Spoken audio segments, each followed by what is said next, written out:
Okay, which of the following could be the equation of the line represented in the graph above? Right? So there are 4 equations given to you, and there's a line like this over here. So one thing very obvious is that as the value of x increases, the value of y decreases, right? And similarly, when the value of x decreases, the value of y increases, right? So it's sort of like an inverse relationship, right? So I would say right off the bat, this and this, they go away, because the way these two equations have been structured, it's actually going to have a linearly increasing relationship. Like for example, if x is here, for example, if x is 1, y is 6. Here, if x is 1, y is minus 2.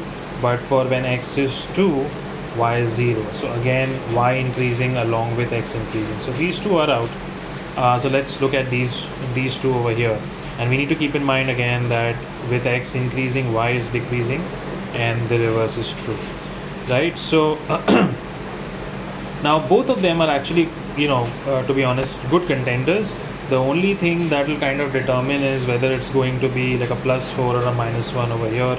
This is what will kind of make the difference, right? So let's just say if x was 0, for example, here y is 2, right? Because if x is 0, then y is 4. Sorry, my bad. So x is 0, y is 4.